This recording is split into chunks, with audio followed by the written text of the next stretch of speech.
আচ্ছা, ক্রিস্টিয়ানো রোনালদোকে যদি inter মায়ামির defence line নিয়ে সৌদি প্রো লিগ বা MLS এ নামিয়ে দেওয়া হয়, তাহলে তার অস্তিত্বটা কেমন জায়গায় দাঁড়াবে বলুন তো?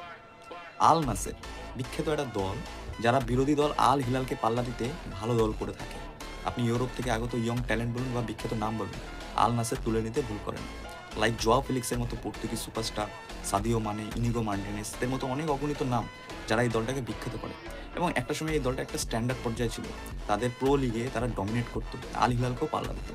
কিন্তু দলটা বিখ্যাত কোচ আনার পরেও, বিখ্যাত প্লেয়ার আনার পরেও এখন এমন একটা স্ট্যান্ডার্ডে অবস্থান করছে, ভালো ভালো ম্যাচ বলুন ডমিনেট করতে ভুলে যাচ্ছে। যে কেউ তাদের হারিয়ে দিয়ে একটা ভালো পর্যায়ে চলে যাচ্ছে।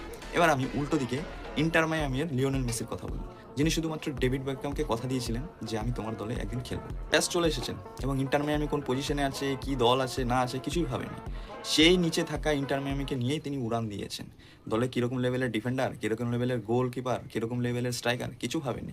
তারা এই লিগটাকে বার্গার লিগ বলে। কিন্তু লিওনেল মেসি এই বার্গার ডেলিভারি দেওয়া বয়দের নিয়েই একদম উঁচু ছুট দিয়েছে। লিগ জিতেছে, টপ স্কোরার হয়েছে, সিজনের সেরা প্লেয়ার হয়েছে, বিখ্যাত বিখ্যাত ট্রফিগুলো MLS-এ এনেছে। এবং লিওনেল মেসি দেখিয়েছে কেন তিনি সবার থেকে আলাদা। লিওনেল মেসির এই পর্যায়ে অবস্থানটা সেই বিখ্যাত উক্তিগুলোকে আবার প্রমাণ করে।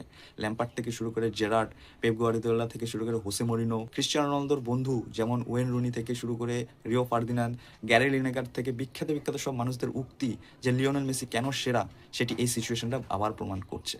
মেসির ভার্সেটাইল প্লে মেকিং, খেলা, গোল করার ক্ষমতা এই 39 বছর বয়সে এসেও সে দেখিয়ে যাচ্ছে। মেসি এখনও ইউরোপের যে কোনো দলে দাপিয়ে বেড়াতে পারে। এটা আমি বলছি না, আপনি বিখ্যাত ফুটবলার, অ্যানালাইস্ট, জার্নালিস্ট বা ধারাভাষ্যকার যাকে খুশি জিজ্ঞেস করুন, তারাই বলবে কেন লিওনেল মেসি সবার থেকে আলাদা। ক্রিস্টিয়ানো রোনালদোর 1000 গোল নিয়ে ছুট দেওয়ার স্বপ্নকে আমি অবশ্যই অ্যাপ্রিসিয়েট করি। তিনি যত দ্রুত সম্ভব এটিকে অ্যাচিভ করুন, না হলে তিনি এই সংখ্যাটি চেস করতে গিয়ে খেলার মধ্যে যে কোয়ালিটির ফুটবল প্রদর্শন করছে, এটি তাকে সে 1000 গোলের সাপেক্ষে অনেক পিছিয়ে আনছে। তার শিশুসুলভ খেলা আল নাসেরকে তো বটেই, তার ঐতিহ্যশালী এই ক্যারিয়ারটাকেও নিচু করছে।